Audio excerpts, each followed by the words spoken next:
सामान्यतः देवराज इंद्र की मेघों की गड़गड़ाहट जैसी गंभीर आवाज देवताओं को आदेश देती है, लेकिन अब वे देवराज पश्चाताप करते हुए मधुर स्वर में श्री कृष्ण को संबोधित करते हुए बोले, हे कृष्ण, आप सभी ईश्वरों के ईश्वर हैं। आप ब्रजराज के प्रिय पुत्र हैं। आप स्वभाव से पूर्णतः स्वतंत्र हैं। आपके पूजन और आराधन के लिए ही बड़े बड़े उत्सव आयोजित किए जाते हैं। आपको स्वयोग शक्ति से आकाश में महल के समान सर्वोत्तम गिरिराज को धारण किए हुए देखकर किसका मन आश्चर्य से नहीं भर जाएगा। आप सर्वोच्च सत्य हैं, इसलिए मेरे जैसे किसी भी व्यक्ति के लिए आपकी महानता को समझना कठिन है। जो लोग गर्व के कारण अंधे हो जाते हैं, वे अपनी मिथ्या अहंकार के नशे में धुत हो जाते हैं। फिर वे आपकी महिमा के बारे में अनुकूल भाव से कैसे सोच सकते हैं? चूंकि मेरे नेत्र रुग्ण हैं, इसलिए मैं अपने दुष्ट कार्यों को नहीं पहचान सकता। मैं उस उल्लू की तरह हूँ जो दीप्तमान सूर्य के प्रकाश को नहीं देख सकता।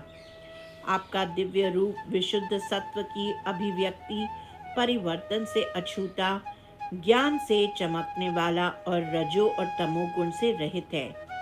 माया पर आधारित भौतिक प्रकृति के गुणों का प्रबल प्रवाह आपको छू भी नहीं सकता।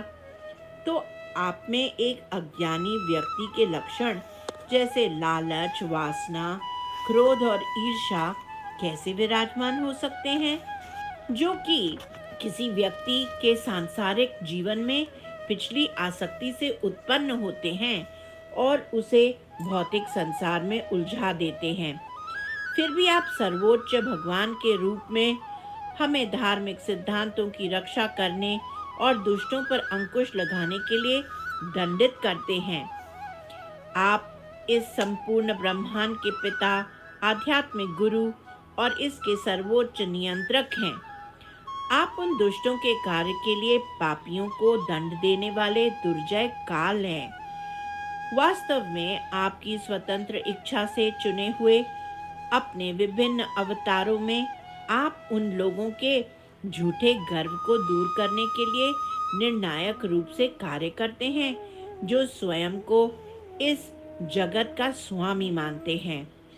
आप उत्पातियों को केवल उपदेश देने के लिए दंड देते हैं, यहाँ तक कि मेरे जैसे मूर्ख भी जो गर्व के से स्वयं को एक सार्वभौमिक स्वामी मानते हैं, जब यह अनुभव होता है कि आप काल चक्र के सामने भी निडर हैं, तो तुरंत अपना अहंकार त्याग देते हैं और सीधे आध्यात्मिक रूप से प्रगतिशील पुरुषों के मार्ग पर चल पड़ते हैं। अपनी शासन शक्ति के घमंड में लीन और आपकी महिमा से अनभिज्ञ होकर मैंने आपको गंभीर रूप से क्रोधित कर दिया था। हे प्रभु, क्या आप मुझे क्षमा कर सकते हैं? मेरी बुद्धि भ्रमित हो गई है, परंतु मेरी चेतना फिर कभी इतनी अशुद्ध न हो।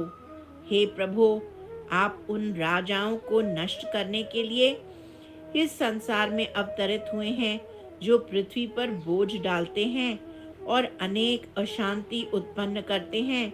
और साथ ही हे भगवान, आप सर्वदा उन लोगों के कल्याण के लिए कार्य करते हैं जो पूर्ण निष्ठा से आपके चरण कमलों की सेवा करते हैं। हे परम प्रभु, सर्वव्यापी और सभी के हृदय में निवास करने वाले आप परमात्मा को नमस्कार है। हे कृष्ण, हे यदुवंश शिरोमणि, आपको मेरा नमस्कार है। हे वीर, आप जो चाहोगे वह पूरा होगा और कुछ भी अधूरा नहीं रहेगा।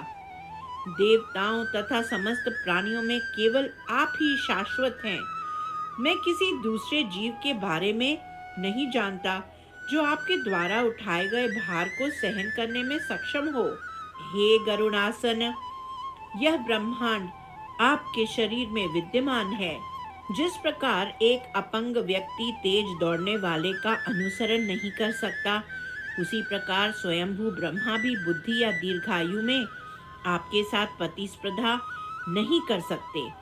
जैसे पर्वतों में हिमालय, महान जलाशयों में महासागर, पक्षियों में गरुड़, धातुओं में सोना सर्वश्रेष्ठ है, हे श्री कृष्ण, वैसे ही आप सभी प्राणियों में अग्रणी हैं, जो अपने भक्तों की इच्छा के अनुसार दिव्य शरीर धारण करते हैं, जो स्वयं शुद्ध चेतन स्वरूप हैं, जो इस जगत के उपादान, निमित्त और निर्माता सब कुछ हैं।